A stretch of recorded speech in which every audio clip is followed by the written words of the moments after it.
बच्चों, कैसे आप लोग? तो बेटा अब हम नया चैप्टर स्टार्ट कर रहे हैं, that is metal and non metals. तो 9th क्लास में बेटा आपने पढ़ा था कि matter is present around us, जो कि प्योर या मिक्सचर फॉर्म में हो सकता है। तो अभी हम इस मिक्सचर फॉर्म की बात नहीं करेंगे, मेनली हम बात करेंगे एलिमेंट्स की। तो मॉडर्न पीरियोडिक टेबल में 118 एलिमेंट्स प्रेजेंटली डिस्कवर हो चुके हैं। इसमें से अगर हम नॉन मेटल और मेटल में इनको डिवाइड करें तो नॉन मेटल है बेटा टोटल 22, 90 आर मेटल। उसके अलावा जो 6 हैं उनको कहते हैं मेटलॉइड्स। क्या होते हैं अभी आपको बताएंगे। तो जो 22 नॉन मेटल हैं ये भी अलग अलग फॉर्म में प्रेजेंट हैं। इसमें से 10 बेटा सॉलिड्स हैं, 10 non metals are solid, 1 non metal is liquid जो कि ब्रोमीन है। अभी फीचर पढ़ोगे ना तो आपको पता चलेगा मैंने क्यों बताया आपका। और बाकी जो बच गए 11 वो गैसियस फॉर्म में प्रेजेंट होते हैं। Clear to everyone? चलिए, तो 118 में से कितने हो गए मेटल बताओ फटाफट। 90 क्या है? मेटल्स हैं, 22 क्या है? नॉन मेटल्स हैं, एंड 6 आर मेटलॉइड्स। तो मेटल की अगर हम बात करें बच्चों तो मेटल्स एक्सेप्ट हाइड्रोजन, ये एक्सेप्शन है इसका, दे लूज इलेक्ट्रॉन्स। और इलेक्ट्रॉन्स लूज करेगा तो क्या बनाएगा? They form cations. इसलिए they have tendency to lose electrons, so they are known as electropositive elements. तो इनको क्या कहते हैं? इलेक्ट्रोपॉजिटिव। तो समझ में आ गया इलेक्ट्रोपॉजिटिव एलिमेंट क्या होता है? वो एलिमेंट जो इलेक्ट्रॉन को लूज करे। अब इनके आउटरमोस्ट शेल में 1, 2 या 3 इलेक्ट्रॉन हो सकते हैं, तो उनकी वैलेंसी क्या हो जाएगी? 1, 2 और 3। हाइड्रोजन और हीलियम जिसमें सिर्फ 1 और 2 इलेक्ट्रॉन होते हैं, ठीक है? तो वो दोनों क्या हो गए? Non metals. अब ऐसे मेटल्स अगर हम क्लासिफिकेशन की बात करें, ऐसे मेटल जिनकी इकोनॉमिक इंपोर्टेंस बहुत ज्यादा होती है, डिफेंस में अगर उनकी इंपोर्टेंस है तो उनको कह देते हैं स्ट्रेटेजिक मेटल्स। क्या कहेंगे उनको? स्ट्रेटेजिक मेटल्स कहेंगे बेटा। कोई एग्जांपल बता सकते हो आप जिसकी डिफेंस में इंपोर्टेंस होती है? टाइटेनियम,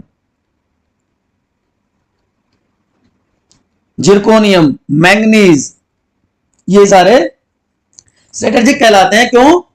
क्योंकि इनका जो मेल्टिंग पॉइंट है, जो बॉइलिंग पॉइंट है वो हाई होता है, पहली बात। दे आर कोरोजन रेजिस्टेंट, तो जल्दी से कोरोड नहीं करते। And they are stronger than iron but lighter in weight. तो इंपोर्टेंस बढ़ गई ना। तो ये तो पहला टाइप हो गया क्लासिफिकेशन के बेसिस पे अगर हम बात करें तो। दूसरी जो इंपॉर्टेंट बात इनके बारे में होती है, जो इनको क्लासिफाई करवाती है, उसको कहते हैं, दूसरा जो ग्रुप होगा noble metals. Second one are noble metals. तो ऐसे मेटल्स जो रेजिस्टेंट हैं कोरोजन के लिए, जैसे कि मोस्टली बेसिस होते हैं, तो इसमें क्या आ जाएंगे? गोल्ड आ जाएगा, आपका प्लेटिनम आ जाएगा, आपका रोडियम आ जाएगा। And third one is known as precious metals. अब आप में से बहुत सारे सोच रहे होंगे सर गोल्ड भी तो प्रीशियस होता है। यस, कि जो लेस रिएक्टिव हो, लस्ट्रस हो, हाई इलेक्ट्रिकल कंडक्टिविटी जिसकी हो, वो क्या कहलाएंगे? Precious metals. ठीक है? तो ये तो बात होगी बेटा सारे के सारे मेटल्स की, जो कि कितने हैं नंबर में? 90। अब नॉन मेटल्स जो कि कितने हैं? 22। तो ऐसे elements which have tendency to gain electron, मतलब क्या हो गए? इलेक्ट्रो, वो क्या थे? पॉजिटिव, तो इलेक्ट्रो नेगेटिव है, ठीक? और हाइड्रोजन और हीलियम को छोड़ के उनके आउटरमोस्ट शेल में 4 से लेके 8 इलेक्ट्रॉन होते हैं। And third one are known as, third group क्या हो गया? 3 टाइप के बताए थे मैंने element, third one are metalloids, सबसे कम होता है नंबर, ओनली 6 आर देयर। जो मेटल और नॉन मेटल दोनों की प्रॉपर्टीज शो करें वो क्या कहलाएंगे, मेटलॉइड्स। तो कौन कौन से हैं ये आप सिंपली याद रख सकते हो, ये सारे के सारे मैं नाम लिख रहा हूं आपके सामने, ये सारे के सारे क्या हैं, मेटलॉइड्स। सिंबल्स मैंने लिखे हैं मेटलॉइड्स के। अब बात यह आ जाती है कि ये जो मेटल्स हैं ये नेचर में फ्री फॉर्म में भी मिल सकते हैं और ये कंबाइंड फॉर्म में भी मिल सकते हैं। वैसे तो लेस रिएक्टिव होते हैं, तो मोस्टली ये फ्री फॉर्म में मिलते हैं, नेटिव फॉर्म में मिलते हैं। जैसे गोल्ड हो गया आपका, सिल्वर हो गया, प्लेटिनम हो गया। लेकिन देयर आर सर्टेन मेटल्स जो कंबाइंड स्टेट में भी मिलते हैं, हाईली रिएक्टिव मेटल जिनको कहते हैं, तो वो कार्बोनेट की फॉर्म में, सल्फेट की फॉर्म्स में मिलते हैं। तो रिएक्टिविटी सीरीज में जो कि कॉपर से ऊपर है, कॉपर से ऊपर जितने भी मेटल्स हैं वो क्या है, वो कंबाइंड फॉर्म में मिलते हैं, कार्बोनेट की फॉर्म में या फिर ऑक्साइड्स की फॉर्म में, सल्फाइड्स की फॉर्म में। Clear to everyone. और मेटलर्जी क्या है कि उनकी ओर से मेटल को इकोनॉमिकली एक्सट्रैक्ट करना, वो क्या कहलाता है, मेटलर्जी। वो भी हम बाद में पढ़ेंगे। अब पहले बात करें पोजीशन क्या है पीरियोडिक टेबल में इनकी। तो देखिए जो लेफ्ट साइड में है पीरियोडिक टेबल की, लेफ्ट साइड में जो पीरियोडिक टेबल के हैं बच्चों वो क्या कहलाते हैं, मेटल्स। और जो राइट साइड में होंगे वो क्या होंगे, ऑब्वियस सी बात है वो क्या हो गए, नॉन मेटल्स। ठीक। एंड ये जो लाइन आपको दिख रही है, ये वाली लाइन, ये सारे क्या हो गए, मेटलॉइड्स। तो लेफ्ट साइड में मेटल, राइट साइड में नॉन मेटल, और मेटलॉइड की एक स्पेसिफिक जिगजैग लाइन यहां पे प्रेजेंट है। Boron, silicon, germanium, arsenic, antimony, tellurium, polonium and एस्टेटिन। ठीक। तो पोजीशनिंग आपको पता चल गई। अब मेटल में बच्चों 2 पार्ट होते हैं, एवरी मेटल हैव 2 पार्ट। अब आप सोचो कि मेटल के क्या 2 पार्ट हो गए, मेटल एटम की बात कर रहा हूं। Metal atom have 2 parts. एक तो उनका जिसको हम कोर कह सकते हैं या सेंटर कह सकते हैं, जो पॉजिटिवली चार्ज होता है, और बाहर की तरफ क्या होता है, वैलेंस इलेक्ट्रॉन। तो जो पॉजिटिवली चार्ज एरिया है उसको कहा जाता है बेटा कर्नेल। ये आर्मी वाला कर्नेल नहीं है, ठीक है। Part of metal atom which is positively charge and mostly present in the centre.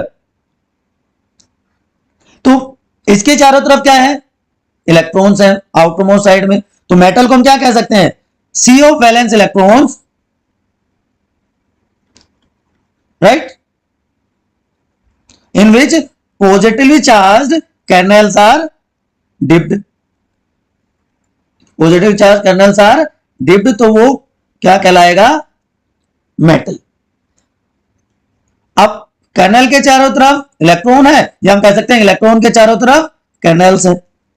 So it gives this type of arrangement कि ये positive positive positive centralise part, right, और बाहर की तरफ क्या हो जाएंगे, electron electron electron. So this is atom of metal. तो 2 पार्ट हो गए ना, सेंटर में पॉजिटिव चार्ज और आउटर में इलेक्ट्रॉन और नेगेटिव चार्ज। अब फोर्स ऑफ अट्रैक्शन जो है पॉजिटिव चार्ज कर्नेल के बीच में और नेगेटिव चार्ज वैलेंस इलेक्ट्रॉन के बीच में, उसकी वजह से इनमें क्या बनते हैं, मेटालिक बॉन्ड की फॉर्मेशन हो जाती है। So metal form metallic bond, याद रह जाएगा। चलिए अब फिजिकल प्रॉपर्टीज की बात करते हैं, फिजिकल प्रॉपर्टीज ऑफ मेटल्स और नॉन मेटल्स। मैंने इंट्रोडक्टरी पार्ट में बेसिक और टर्म्स इसलिए बताई क्योंकि फिजिकल प्रॉपर्टीज आप 6 क्लास से पढ़ते आ रहे हैं, बहुत सारे बच्चों को याद भी होंगी, ठीक है।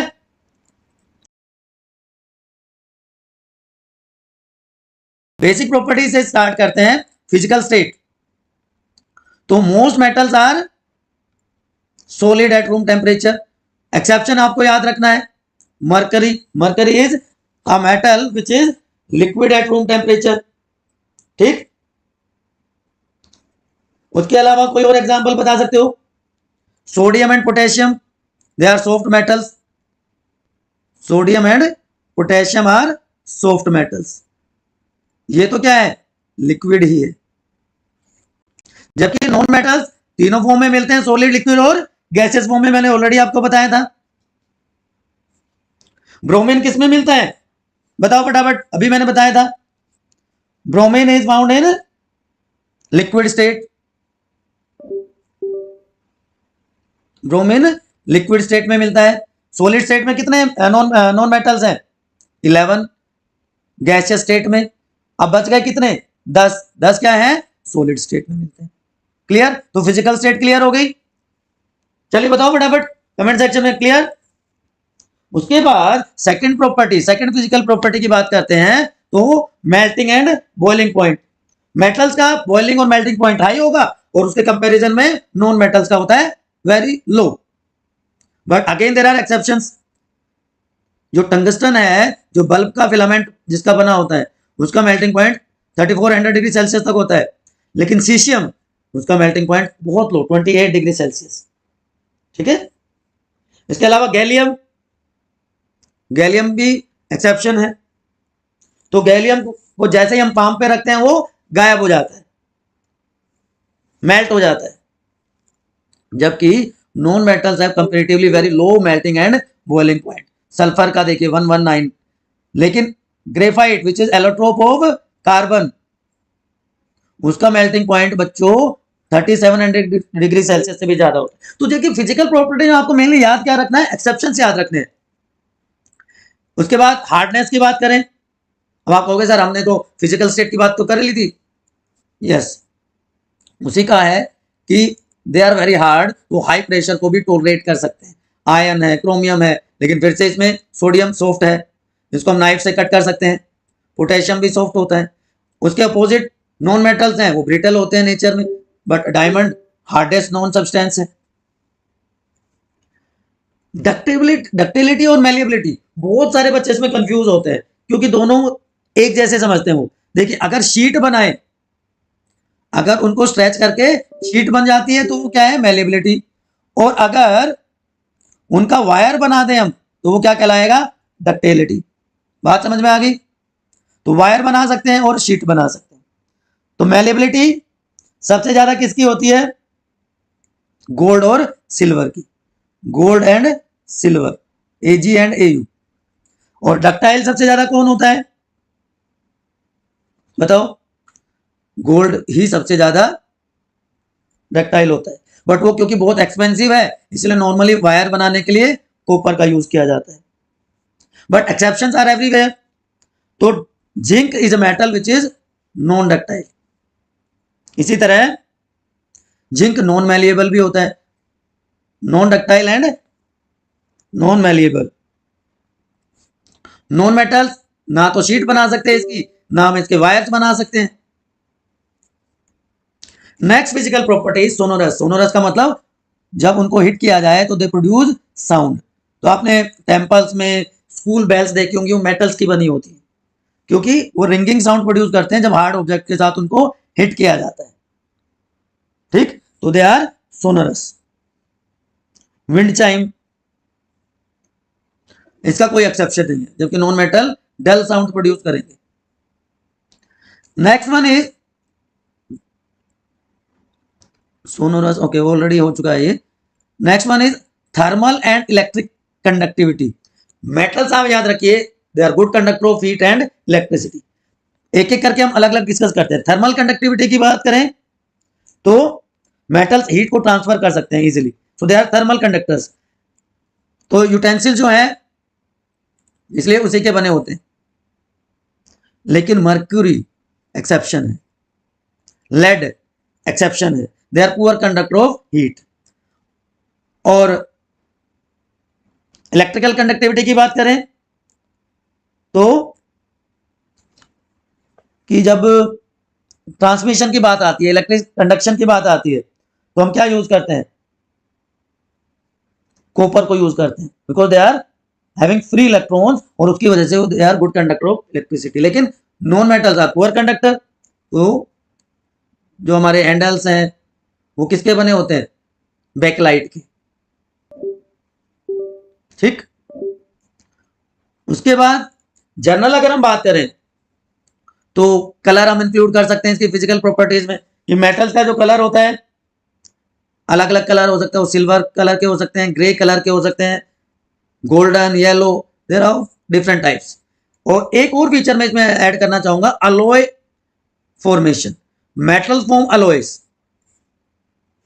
अलॉय क्या होता है? होमोजेनस मिक्सचर होता है दो या दो से ज्यादा मेटल का। जैसे brass, brass is a alloy जो कि कॉपर और जिंक का मिक्सचर है।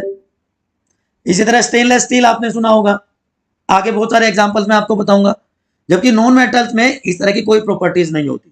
तो मेटल्स ऐसे एलिमेंट्स जो सॉलिड हैं, हार्ड हैं, lustrous, malleable, ductile, good conductor of heat and electricity, produces sound, having high melting and boiling point, और अलॉय फॉर्मेशन करते हैं, उनको हम मेटल्स कह देते हैं। एक्सेप्शंस आर देयर, एक्सेप्शंस हैं वहां पे।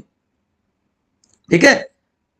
इसके बाद बेटा हम बात करेंगे केमिकल प्रॉपर्टीज की, chemical properties of metals and non metals. तो बेटा बड़ा सिस्टमेटिक वे में हम इन चार तरह की रिएक्शन को डिस्कस करने वाले हैं। As you can see here, तो सबसे पहली रिएक्शन जो हम डिस्कस करेंगे दैट इज मेटल की reaction with water, then oxygen के साथ, एसिड के साथ, और दूसरे मेटल के सॉल्ट के साथ वो किस तरह से रिएक्ट करते हैं, और एक एक मेटल किस तरह से रिएक्ट करता है, किस कंडीशन में रिएक्ट करता है, क्या उसकी ऑब्जर्वेशन होंगी, वो भी आप देख पाएंगे। तो इलेक्ट्रोपॉजिटिव नेचर ऑलरेडी हम डिस्कस कर चुके हैं कि दे डोनेट इलेक्ट्रॉन, कैटायन की फॉर्मेशन करते हैं metals. So when a metal reacts with oxygen it forms metal oxide. Is it clear? Oxygen के साथ मेटल्स मेटल ऑक्साइड बनाते हैं जो कि बेसिक होते हैं नेचर में। Why basic? बिकॉज ये जो ऑक्साइड्स होंगे ना बच्चों, they react with water to form metal hydroxides. अब इसीलिए क्योंकि मेटल हाइड्रोक्साइड बना देते हैं, और मेटल हाइड्रोक्साइड बेस हो गया, जो कि ब्लू लिटमस को क्या कर देंगे? रेड कर देंगे, रेड में चेंज हो जाएगा ब्लू लिटमस। तो मेटल ऑक्साइड बनाएंगे जो कि बेसिक होंगे नेचर में। बट कुछ जो ऑक्साइड्स हैं मेटल्स के, दे आर एम्फोटेरिक ऑल्सो, उसकी भी बात करते हैं। तो जो बेसिक ऑक्साइड्स हैं वो वाटर में डिसॉल्व हो जाते हैं, तो उनको हम एल्कली कह देते हैं, राइट। ऐसे बेस जो वाटर सोल्यूबल है वो क्या कहलाते हैं? एल्कली कहलाते हैं। लेकिन अभी हम किसकी बात कर रहे हैं? मेटल्स की। तो मेटल्स के जो बेसिक ऑक्साइड थे वो वाटर में डिसॉल्व हो जाते हैं, like sodium oxide, potassium oxide, या नॉन एल्कली जो वाटर में डिसॉल्व नहीं होते, copper oxides, right. Now different metal react differently with oxygen. अब तीन तरह के मेटल है, हाईली रिएक्टिव, जिसमें आपके क्या आ जाते हैं हाईली रिएक्टिव मेटल्स में? Sodium, potassium, calcium. Moderately reactive, moderately reactive, जिसमें आपका मैग्नीशियम, एल्यूमिनियम वगैरह आ जाते हैं। एंड लीस्ट रिएक्टिव, जहां पर आपके सिल्वर, गोल्ड एंड प्लेटिनम जैसे मेटल्स आ जाते हैं। तो कैसे अलग अलग मेटल्स रिएक्ट करते हैं एक बार देख लेते हैं। तो जो एल्यूमिनियम है, जो रिएक्टिविटी सीरीज में काफी ऊपर होता है कि नीचे होता है? मॉडरेटली रिएक्टिव है ना। तो एल्यूमिनियम ऑक्सीजन के साथ रिएक्ट करके एल्यूमिनियम ऑक्साइड बना देगा। अब आप सोच रहे होंगे सर ने ये पहले क्यों करवाया? बेटा ये वो हैं जो बेसिक एम्फोटेरिक ऑक्साइड्स बनाते हैं। आप यहां पे देख पाएंगे एल्यूमिनियम ने रिएक्ट किया ऑक्सीजन के साथ तो एल्यूमिनियम ऑक्साइड बन गया।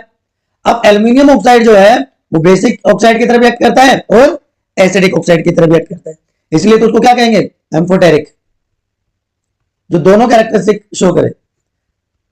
सो एल्यूमिनियम ऑक्साइड जब एसिड के साथ रिएक्ट करेगा तो एल्यूमिनियम क्लोराइड बना देगा, और जब बेस के साथ रिएक्ट करेगा सोडियम हाइड्रोक्साइड के साथ तो सोडियम एल्यूमिनेट की फॉर्मेशन कर देगा। Similarly reaction of alkali metal with oxygen, अब सोडियम हाईली रिएक्टिव भी होता है, पोटेशियम हाईली रिएक्टिव भी होता है, सो दे कैचेस फायर। जो हाईली रिएक्टिव मेटल्स हैं जब वो ऑक्सीजन के साथ रिएक्ट करेंगे तो वो फायर कैच कर लेते हैं, सोडियम बना देता है, सोडियम ऑक्साइड या पोटेशियम ऑक्साइड की फॉर्मेशन कर देता है। इसीलिए सोडियम को या पोटेशियम को केरोसिन में रखा जाता है। इंपॉर्टेंट पॉइंट है, ठीक है। लेकिन मैग्नीशियम और जिंक जैसे जो मेटल्स हैं वो रूम टेम्परेचर पे एक्ट नहीं करते क्योंकि वो मॉडरेटली रिएक्टिव होते हैं, तो दे रिक्वायर स्लाइट हीटिंग। तो जिंक की बात करें तो जिंक हीटिंग पे रिएक्ट करता है ऑक्सीजन के साथ टू फॉर्म जिंक ऑक्साइड। अब जिंक ऑक्साइड भी एम्फोटेरिक ऑक्साइड होता है, वो एसिड के साथ रिएक्ट करके जिंक क्लोराइड सॉल्ट बना देगा और बेस के साथ रिएक्ट करके सोडियम जिंकेट बना देगा। तो हमने दो एग्जांपल पढ़े एल्यूमिनियम का और जिंक का जो कि एम्फोटेरिक ऑक्साइड्स बनाते हैं, राइट। याद रहेगा आपको, कोई कंफ्यूजन अभी तक? तो सोडियम पोटेशियम रूम टेम्परेचर पे एक्ट कर जाते हैं, लेकिन मैग्नीशियम एल्यूमिनियम जिंक वो नॉर्मल रूम टेम्परेचर पे एक्ट नहीं करते क्योंकि क्या होता है, इनके ऊपर एक ऑक्साइड की लेयर बन जाती है जो कि फर्दर ऑक्सीडेशन को प्रिवेंट कर देती है, इसलिए उसको स्लाइट हीट किया जाता है। और highly reactive element sorry metal जो है जैसे सिल्वर है, गोल्ड है, वो क्या करेंगे, प्लैटिनम है, वो बहुत हाई टेम्परेचर पर रिएक्ट करते हैं, ठीक है, हाई टेम्परेचर। और ऑलरेडी मैंने बता दिया एल्यूमिनियम है, जिंक है, इवन टिन जिसका सिंबल होता है Sn, they form amphoteric oxides. वैसे कुछ केसेस में एल्यूमिनियम सिल्वर और प्लेटिनम बहुत हाई टेम्परेचर पे भी एक्ट नहीं करते। तो जो एल्कली मेटल्स हैं, जो ग्रुप 1 एलिमेंट है, एल्कलाइन अर्थ मेटल्स हैं, 2A ग्रुप है, उनके ऑक्साइड्स सोल्यूबल होते हैं और वो मेटल के हाइड्रोक्साइड बना देते हैं जो आयनिक होते हैं, बेसिक होते हैं नेचर में। क्लियर बच्चों, पहली रिएक्शन आप सबको समझ में आ गई है। चलिए अब second reaction with water, water के साथ वो मेटल हाइड्रोक्साइड बना देंगे और हाइड्रोजन गैस रिलीज होती है। सिंपल सी रिएक्शन है, मैग्नीशियम की वाटर के साथ मैग्नीशियम हाइड्रोक्साइड बना जो एल्कलाइन है नेचर में, हाइड्रोजन गैस इवॉल्व हो रही है। क्लियर? तो metals react with water to form metal oxide या मेटल हाइड्रोक्साइड, दोनों बना सकते हैं with evolution of hydrogen gas. अब ये रिएक्टिविटी भी अलग अलग होगी, डिपेंड करेगा कौन सा मेटल है। तो कोल्ड वाटर के साथ वो मेटल हाइड्रोक्साइड बना रहे हैं कौन कौन, highly reactive, sodium, potassium, calcium, ठीक। रूम टेम्परेचर पे एक्ट नहीं करता। अब आप सोचोगे कैल्शियम यहां पे भी है, कैल्शियम यहां पे भी है, ठीक है। कैल्शियम बेटा फ्लोट करता है ओवर वाटर सरफेस बिकॉज जो एयर सॉरी जो हाइड्रोजन के बबल्स प्रोड्यूस होते हैं ना, hydrogen bubble stick with surface of calcium, तो इजिली फ्लोट कर जाता है when it reacts with water. Magnesium react नहीं करता रूम टेम्परेचर पे, तो मैग्नीशियम रिएक्ट नहीं करेगा तो क्या होगा, मैग्नीशियम हॉट वाटर के साथ रिएक्ट करेगा और मैग्नीशियम हाइड्रोक्साइड की फॉर्मेशन कर देगा विद इवोल्यूशन ऑफ कौन सी गैस, हाइड्रोजन गैस। इसी तरह जो एल्यूमिनियम है, आयन है, जिंक है, वो ना तो हॉट वाटर के साथ रिएक्ट करते ना वो कोल्ड वाटर के साथ रिएक्ट करते, दे रिक्वायर स्टीम, स्टीम के साथ उनकी रिएक्शन होती है, ठीक है। तो अगर हम एल्यूमिनियम की रिएक्शन देखें विद वाटर तो क्या बनेगा, और हाइड्रोजन गैस रिलीज हो जाती है, ठीक। But lead, copper, silver, gold they do not react with water at all, ठीक। तो ये सेकंड रिएक्शन होगी। तो reaction of metal with acids now, third type of reaction. अब डाइल्यूट HCl के साथ रिएक्ट करके वो हाइड्रोजन गैस रिलीज करेंगे और सॉल्ट की फॉर्मेशन कर देंगे। ठीक, अब कुछ मेटल जो दूसरा एसिड है नाइट्रिक एसिड, उसके साथ कुछ तो हाइड्रोजन गैस रिलीज करेंगे, जैसे हाइड्रोजन के सॉरी जैसे HCl के साथ रिलीज करते हैं, लेकिन कुछ हाइड्रोजन गैस रिलीज नहीं करते। ठीक है, जैसे कॉपर नहीं करता, वो वाटर के फॉर्मेशन करेगा, नाइट्रोजन डाइऑक्साइड बना देगा। लेकिन मैग्नीशियम और मैंगनीज हाइड्रोजन गैस रिलीज करते हैं विद नाइट्रिक एसिड। कैसे होता है ये इंपॉर्टेंट है, बात करेंगे। पहले हम बात कर लेते हैं HCl के साथ। तो मेटल सोल्ट और hydrogen gas release. Highly reactive की बात करें, पोटेशियम है, HCl के साथ रिएक्ट करके क्या बना देगा, KCl प्लस हाइड्रोजन। कैल्शियम है plus HCl, CaCl2 plus hydrogen gas. आप इनको बैलेंस कर सकते हैं, राइट। लाइकवाइज कैल्शियम की रिएक्शन को आप बैलेंस कर सकते हैं। ठीक है, तो reaction of metal with acid में सॉल्ट बनेगा और हाइड्रोजन गैस रिलीज होगी। मैग्नीशियम हो चाहे वो एल्यूमिनियम हो, मैग्नीशियम क्लोराइड और एल्यूमिनियम क्लोराइड बना देंगे। इवन एल्कली मेटल रिएक्ट करके सॉल्ट की फॉर्मेशन करते हैं। हाईली रिएक्टिव सोडियम पोटेशियम भी इसी तरह से रिएक्ट करेंगे, कोरोस्पोंडिंग सॉल्ट बनाएंगे and hydrogen gas is released. दूसरा एसिड ले लेते हैं सल्फ्यूरिक एसिड, तो मेटल सल्फेट बन जाएगा, पोटेशियम सल्फेट, सोडियम सल्फेट और साथ में वही हाइड्रोजन गैस। लेकिन नाइट्रिक एसिड थोड़ा सा अलग तरह से रिएक्ट करता है। Metal with dilute nitric acid, कुछ मेटल होते हैं जो हाइड्रोजन गैस रिलीज करते हैं नाइट्रिक एसिड के साथ, कुछ नहीं करते। Normally metals do not react with, मैं अलग से लिख देता हूं आपके लिए, metals do not react with nitric acid. क्यों? फिर ये रिएक्शन कैसे हो रही है विद HNO3? बिकॉज HNO3 है एक strong oxidising agent. It is strong oxidising agent, important है बेटा, ध्यान देना, it is strong oxidising agent. तो ये क्या करेगा, ये ऑक्सीडाइज कर देगा हाइड्रोजन, जो वाटर में हाइड्रोजन प्रोड्यूस होती है, और reduce itself to form oxide. कौन सा ऑक्साइड बन जाएगा, जैसे इसमें बन जाएगा नाइट्रोजन ऑक्साइड, NO2, N2, कोई भी एक ऑक्साइड इसमें से बन जाएगा। लेकिन मैग्नीशियम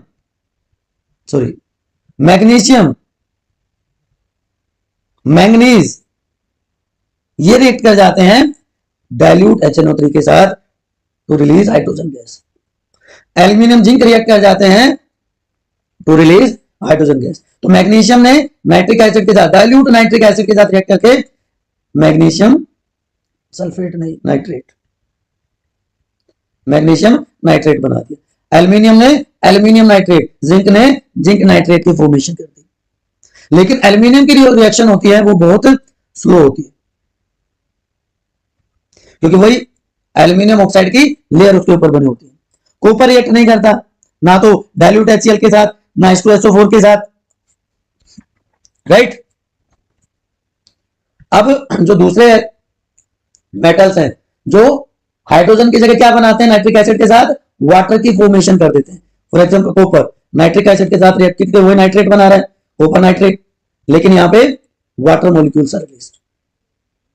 ठीक है, तो कॉपर, सिल्वर, मरकरी इस टाइप के रिएक्शन शो करते हैं, याद रह जाएगा आपको। नाउ अगर रिएक्टिविटी सीरीज देखें मेटल की टुवर्ड्स वाटर, तो देखिए सबसे ज्यादा potassium, sodium, calcium, magnesium, aluminium, zinc, iron,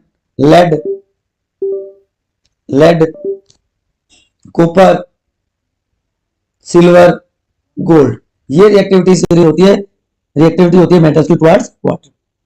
special ध्यान रखना आपको नाइट्रिक एसिड का। नाइट्रिक एसिड सबके साथ रिएक्ट नहीं करता, क्यों? क्योंकि स्ट्रॉन्ग ऑक्सीडाइजिंग एजेंट है, खुद ऑक्साइड्स बना देता है, लेकिन दोनों तरह की रिएक्शन करता है, हाइड्रोजन भी रिलीज करता है और वाटर मॉलिक्यूल भी प्रोड्यूस करता है। अब एक छोटा सा टॉपिक यहां पे और आ जाता है, जिसको हम कहते हैं एक्वारेजिया। क्या होता है एक्वारेजिया?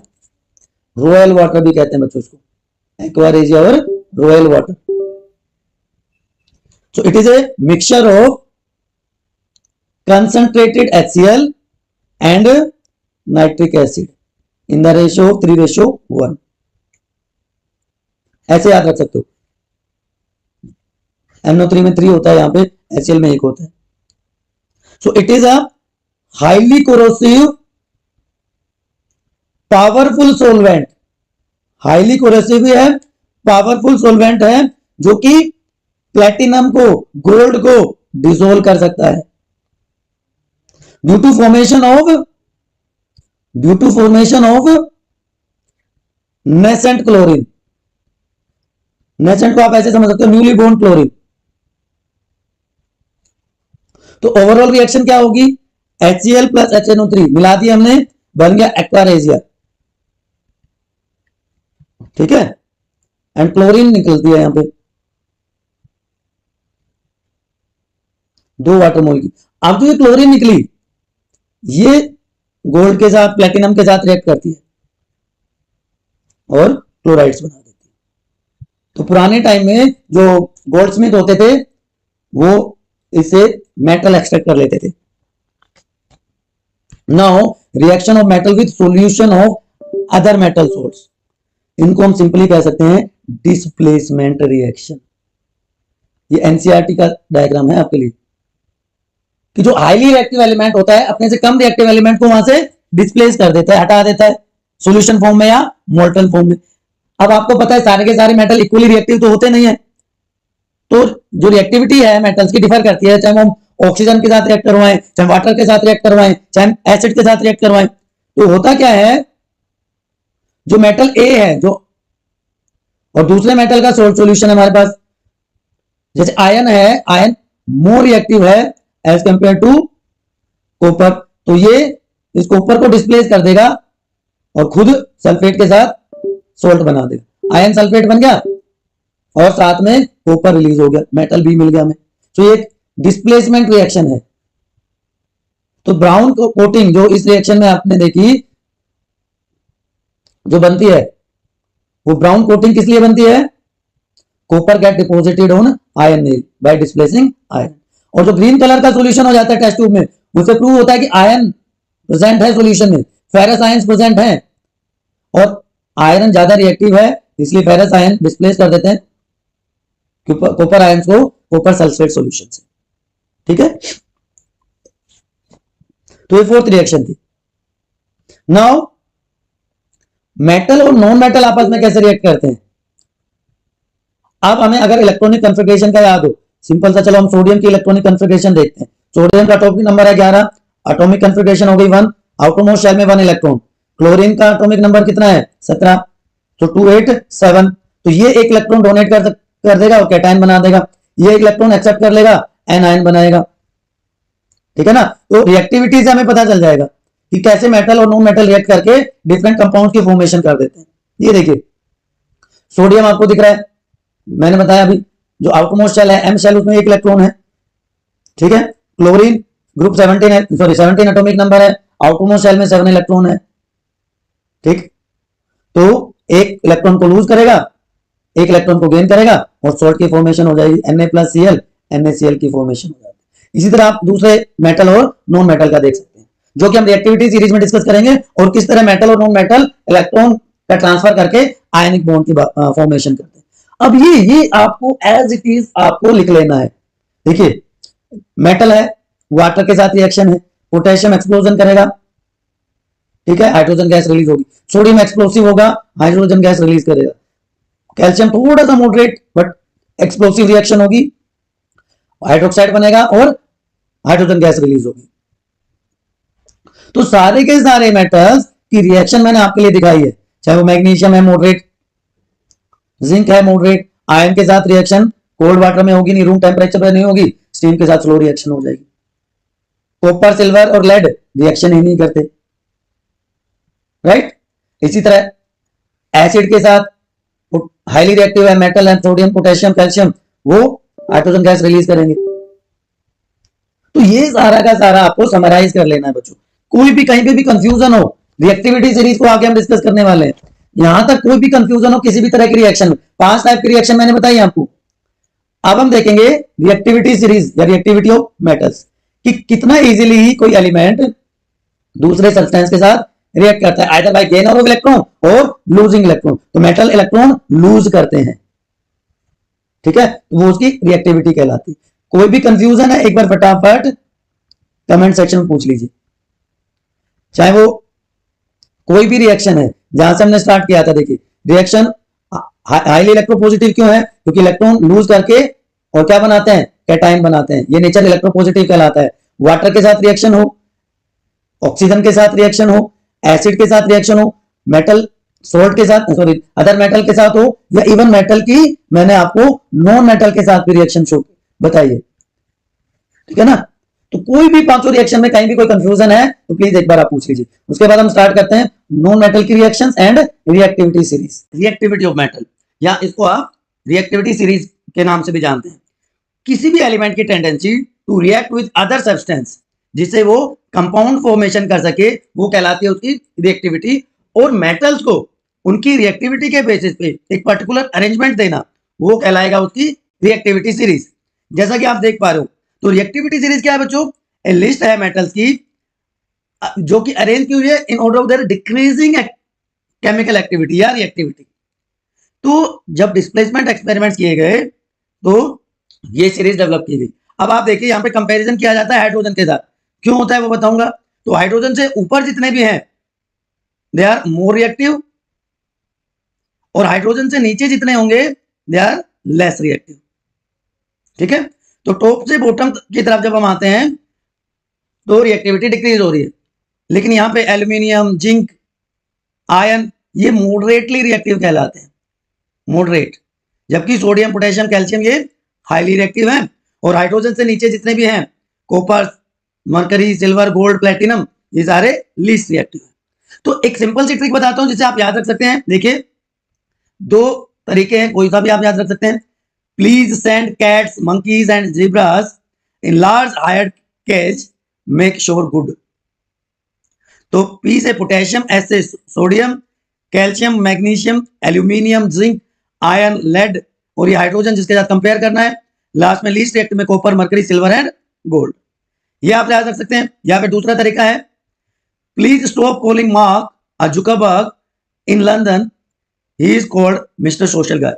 ये आई थिंक बच्चों को ज्यादा इजी वे में याद हो जाएगा, क्योंकि सोशल मीडिया का जमाना है, जुकरबर्ग को सारे लोग जानते हैं। तो लंदन में जुकरबर्ग को क्या नहीं बोलना है, जुकरबर्ग नहीं बोलना है, बल्कि मिस्टर सोशल गाय कह के बुलाना है। तो वो आपकी रिएक्टिविटी सीरीज याद रखने की सिंपल सी ट्रिक हो जाएगी बच्चों, ठीक। चलिए अब दोबारा से सीरीज पे आते हैं। तो जैसा कि हम डिस्कस कर रहे थे, जो सबसे ऊपर वो मोस्ट रिएक्टिव, मोर रिएक्टिव देन हाइड्रोजन, लेकिन इसमें भी दो सब ग्रुप्स हैं, पोटेशियम, सोडियम, बेरियम, कैल्शियम, ये हाईली रिएक्टिव, जबकि एल्यूमिनियम, जिंक, आयरन, निकल, टिन और लेड ये मॉडरेटली रिएक्टिव है। एंड लास्टली कंपैरिजन हमने कर दिया किसके साथ, कंपैरिजन हम करना है हाइड्रोजन के साथ, ठीक। तो इससे नीचे वाले जो हैं सारे लेस रिएक्टिव। तो प्लेटिनम क्या हो जाएगा, least reactive, and potassium most. दोनों एंड पे आपको ध्यान रखना है। अब हाइड्रोजन के साथ इसका कंपैरिजन क्यों किया जाता है और क्या ट्रेंड्स होते हैं along the period down the group, उसकी भी बात कर लेते हैं। देखिए रोल ऑफ हाइड्रोजन बहुत क्रूशियल है बच्चों, क्योंकि जब डिस्प्लेसमेंट रिएक्शन होती है तो जो हाईली रिएक्टिव एलिमेंट है वो अपने से कम रिएक्टिव एलिमेंट को डिस्प्लेस कर देता है, उसकी जगह से हटा देता है। तो अब इस सीरीज में जो भी ये मेटल हाइड्रोजन से ऊपर है तो वो क्या करेगा, देखिए ध्यान रखिएगा, it will displace hydrogen from water and acid, और क्या बना देगा, हाइड्रोजन गैस बना देगा। जैसे हम बात करें सोडियम की, सोडियम ऊपर है हाइड्रोजन से रिएक्टिविटी सीरीज में, और अगर इसकी वाटर के साथ रिएक्शन करवाते हैं तो क्या करेगा, NaOH की फॉर्मेशन कर देगा, ठीक है। वाटर से हाइड्रोजन को डिस्प्लेस कर दिया and hydrogen gas is produced. Clear. दूसरा कर सकते हो आप, तो KOH बन जाएगा and again hydrogen gas will be produce and so. तो पहला पॉइंट हाइड्रोजन के साथ कंपैरिजन क्यों किया जाता है। देन आपको पता है ये सारे के सारे, चाहे सोडियम है, पोटेशियम है, ये सारे के सारे इजीली इलेक्ट्रॉन को लूज करेंगे। सोडियम की इलेक्ट्रॉनिक कॉन्फ़िगरेशन क्या है, एटॉमिक नंबर है 11, सो 281। आउटरमोस्ट शेल में कितने इलेक्ट्रॉन, एक इलेक्ट्रॉन है, तो इजीली ये इलेक्ट्रॉन को लूज करेगा। ठीक है, तो potassium, sodium, calcium highly reactive हो चाहे मॉडरेटली रिएक्टिव हो, वो इलेक्ट्रॉन को लूज करते हैं, इसलिए वो ज्यादा रिएक्टिव है हाइड्रोजन से। तीसरा रीजन, अब अगर कोई मेटल नीचे है हाइड्रोजन से रिएक्टिविटी सीरीज में, तो हाइड्रोजन को डिस्प्लेस नहीं कर सकता, वो वाटर और एसिड की फॉर्मेशन नहीं कर पाएगा, सो हाइड्रोजन गैस रिलीज नहीं होगी। जब एसिड की और वाटर की रिएक्शन होगी तो hydrogen gas is not produced if it is silver, gold या प्लेटिनम है। और इनका जो इलेक्ट्रॉन लूज करने की एबिलिटी है वो भी हाइड्रोजन से कम होती है, तो इसलिए ये डिस्प्लेस नहीं करते दूसरे मेटल को। एंड लास्टली, क्योंकि डिस्प्लेस नहीं कर पाते हाइड्रोजन को इसके सोल्ट से, इसके सॉल्यूशन से, सो दे आर लेस रिएक्टिव। तो इसलिए आपको समझ में आ गया होगा हाइड्रोजन के साथ क्यों कंपैरिजन किया जाता है। अब ट्रेंड्स की बात करते हैं, देखिए बहुत इंपॉर्टेंट है, आप आगे तक काम आएगा आपके। ग्रुप 1 मेटल हाईली रिएक्टिव या मोस्ट रिएक्टिव होते हैं, क्योंकि इनके आउटरमोस्ट शेल में कितने इलेक्ट्रॉन है, वैलेंसी कितनी है, वैलेंसी कितनी है इनकी, सबकी वैलेंसी 1 है। और दूसरी तरफ नोबल गैसेस, ये लीस्ट रिएक्टिव क्योंकि कंप्लीट ऑक्टेट है। तो मेटल्स गेट्स मोर रिएक्टिव, जैसे कि हम लेफ्ट साइड में, राइट से लेफ्ट में आते हैं तो रिएक्टिविटी बढ़ जाती है। ठीक है, so left, right to left reactivity increases, but top to bottom भी सेम ट्रेंड होता है। Lithium, sodium, potassium, rubidium, caesium, francium, अगर हम इनकी बात करें सबके आउटरमोस्ट शेल में 1 इलेक्ट्रॉन है, लेकिन डाउन द ग्रुप जब जाते हैं बच्चों, आपको याद होगा एक्स्ट्रा शेल ऐड हो जाता है। शेल ऐड, यहां पे क्या है, लिथियम में K और L है, सोडियम में KLM हो गया, K shell, L shell, M shell and so on. तो एबिलिटी टू लूज इलेक्ट्रॉन, क्योंकि न्यूक्लियस से डिस्टेंस बढ़ता जा रहा है, इजीली इलेक्ट्रॉन लूज हो जाते हैं, तो डाउन द ग्रुप भी रिएक्टिविटी इंक्रीज होती है। तो सोडियम और पोटेशियम की बात करें तो कौन सा ज्यादा रिएक्टिव है, पोटेशियम ज्यादा रिएक्टिव होगा एज कंपेयर टू सोडियम।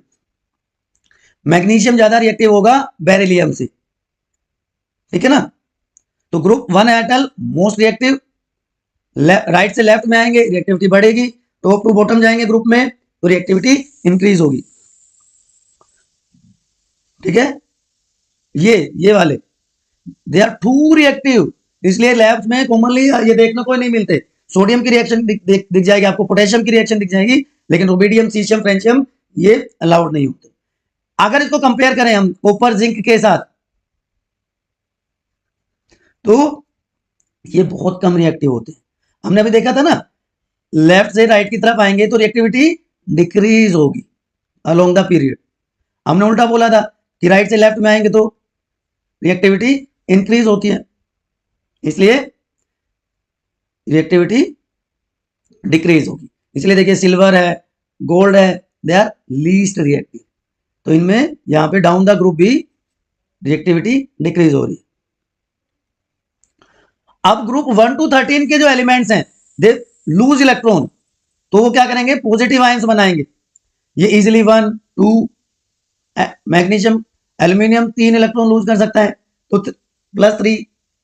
तो आगे हम बात करेंगे, जब आयनिक कंपाउंड्स की बात करेंगे तो मोनोएटॉमिक एंड पॉलीएटॉमिक आयंस की भी बात करेंगे।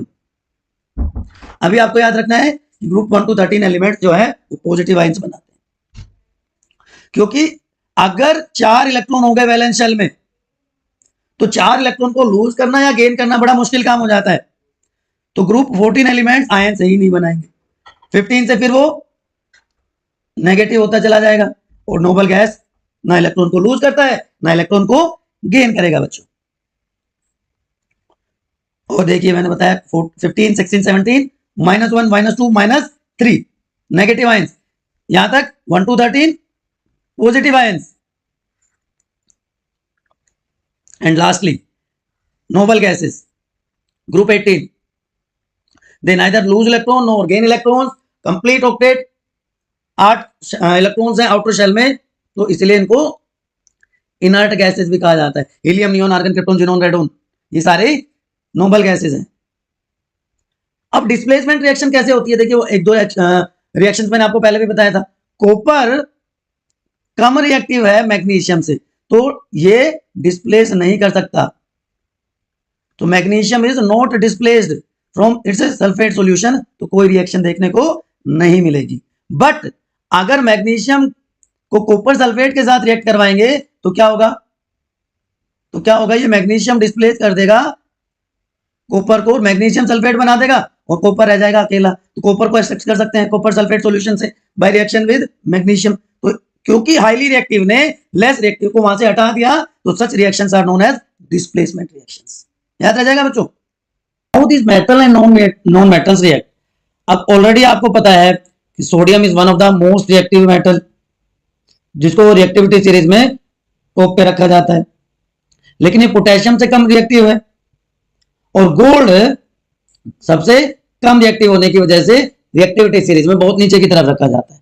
तो कोई भी मेटल या नॉन मेटल रिएक्टिव क्यों होता है, उसका रीजन हम फाइंड आउट करेंगे। देखिए कंपाउंड है वो एक प्योर सब्सटेंस होता है जो कि दो या दो से ज्यादा एलिमेंट से मिलकर बना होता है, और वो एलिमेंट केमिकली कंबाइन कर जाते हैं। सबसे सिंपल चीज हम लेते हैं सोडियम और क्लोराइड, क्लोरीन मिलके सोडियम क्लोराइड की फॉर्मेशन कर देते हैं।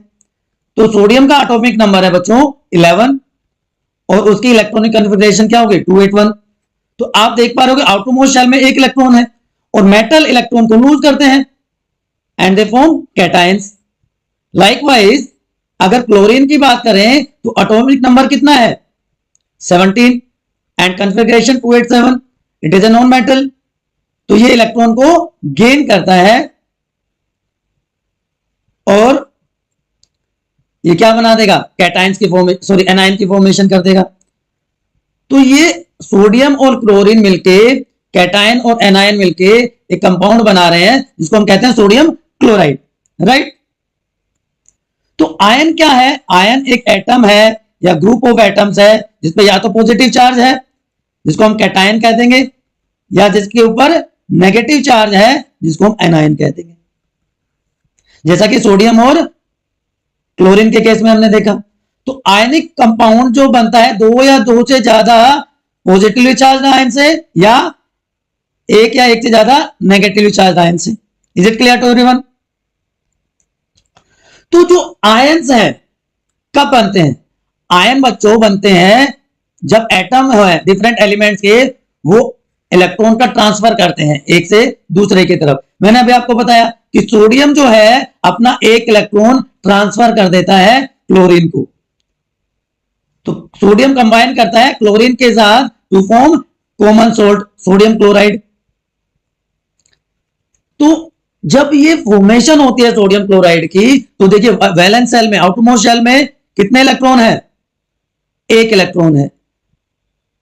तो ये एक इलेक्ट्रॉन को ट्रांसफर कर रहा है किसको, क्लोरीन को, जिसके आउटरमोस्ट शेल में 7 इलेक्ट्रॉन है। तो जैसे ही इसका एक इलेक्ट्रॉन यहां से चला जाएगा तो इसके आउटरमोस्ट शेल में हो जाएंगे 8 इलेक्ट्रॉन, और जैसे ही क्लोरीन एक इलेक्ट्रॉन को एक्सेप्ट कर लेगा उसके आउटरमोस्ट शेल में कितने हो जाएंगे, उसके भी 8 इलेक्ट्रॉन हो जाएंगे। So each sodium atom loses 1 electron and become positively charge sodium ion, और उसी तरह से each chlorine atom gain 1 electron and become negatively charged chloride ion। तो सोडियम का +1 और क्लोरीन का -1। तो जब मेटल लूज करता है इलेक्ट्रॉन को तो उसके ऊपर पॉजिटिव चार्ज आएगा, और नॉन मेटल गेन करता है इलेक्ट्रॉन को तो उसके ऊपर नेगेटिव चार्ज आएगा। बहुत भयंकर कंफ्यूजन होता है बच्चों को, तो याद रखने में आप बहुत इजीली याद रख सकते हो।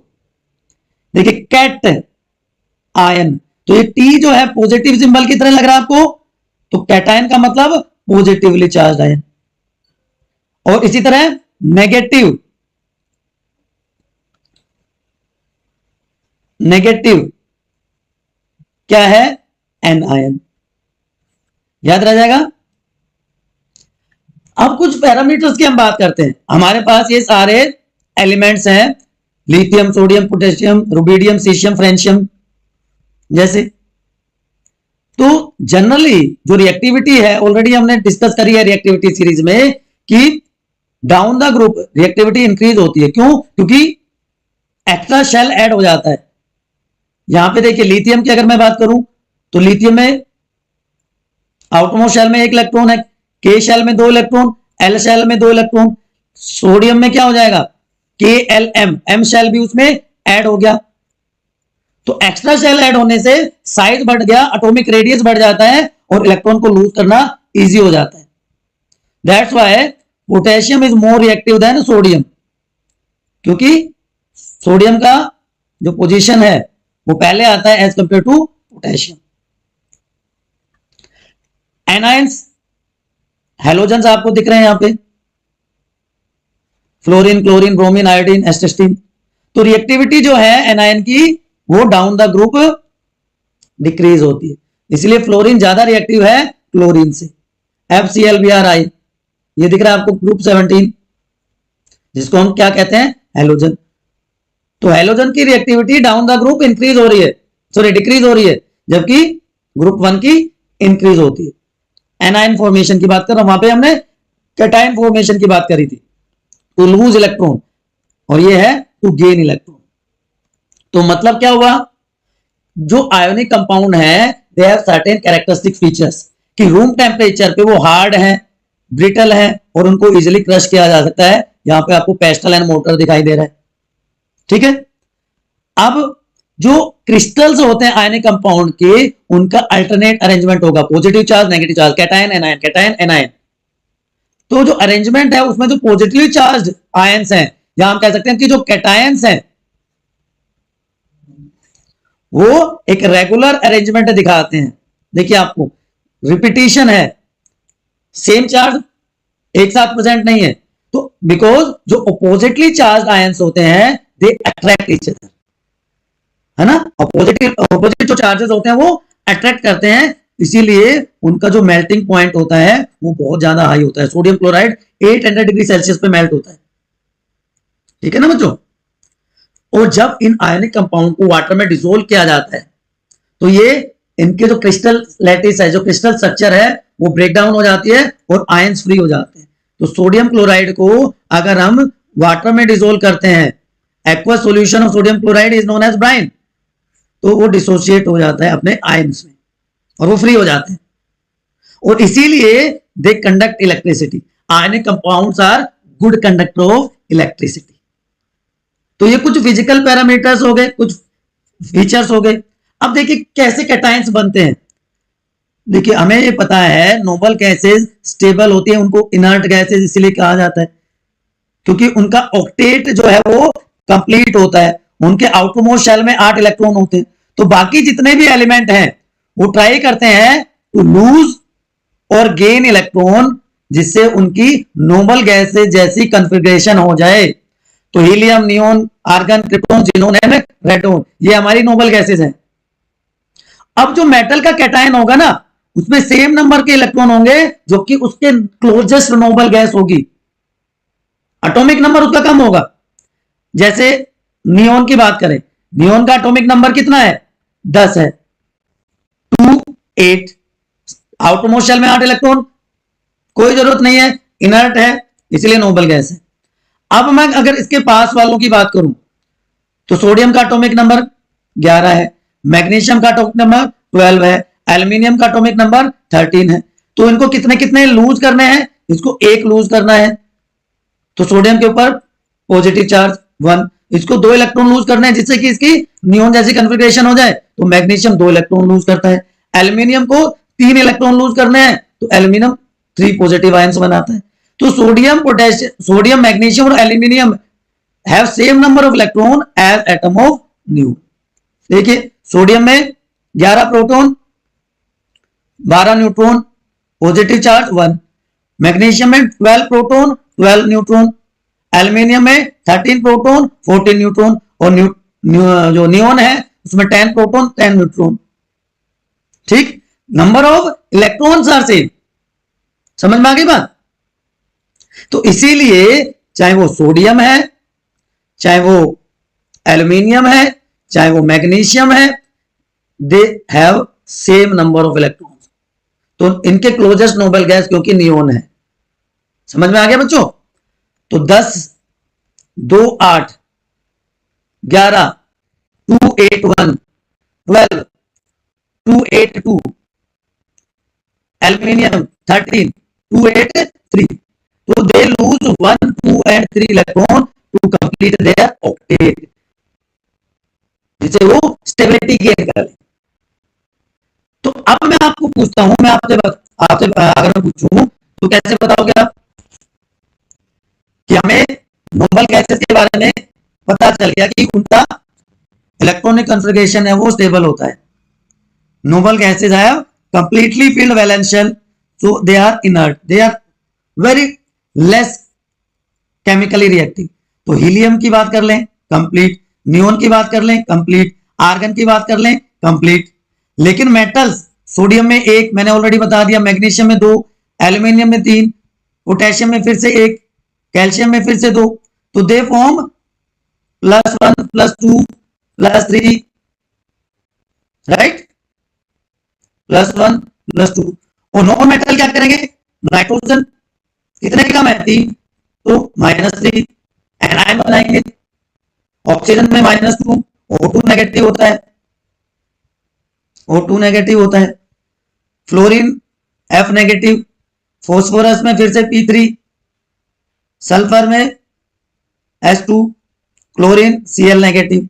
सो reactivity of element can be explained by tendency to attain a completely filled valence shell, जैसा कि नोबल गैसेस में होता है।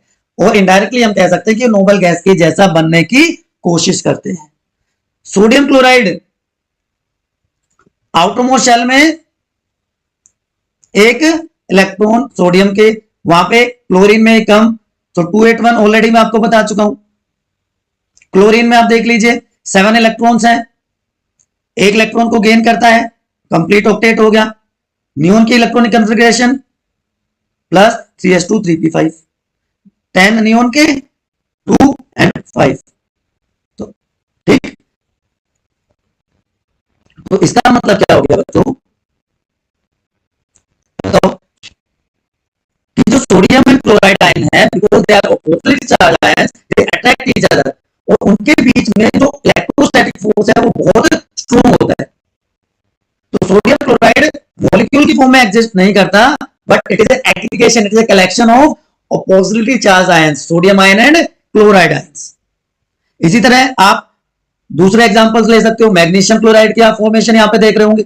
मैग्नीशियम 2 इलेक्ट्रॉन को लूज करता है, लेकिन क्लोरीन 1 इलेक्ट्रॉन को गेन करता है। तो एक मैग्नीशियम के साथ 2 क्लोरीन के एटम कंबाइन करते हैं, फॉर्मूला क्या हो जाता है? MgCl2। So the compound formed by transfer of electrons are known as ionic compounds or electrovalent compounds।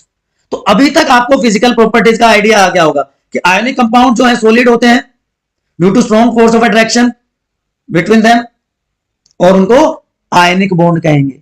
They are brittle and break down into pieces जब उनके ऊपर प्रेशर अप्लाई होता है। They are good conductor of electricity, क्योंकि जब वाटरमन को dissolve किया जाता है तो आयंस फ्री हो जाते हैं एंड दे कंडक्ट इलेक्ट्रिसिटी। फिर अगली बात करें कि मोल्टन स्टेट में इलेक्ट्रोस्टैटिक फोर्स ऑफ अट्रैक्शन जो है वो कम हो जाता है, ठीक है। So ion start to move freely. अब देखिए कुछ और इंटरेस्टिंग फैक्ट्स आपको दिखाता हूं। ये कुछ स्लाइड में प्रॉब्लम है, आप इसको अभी इग्नोर कीजिए।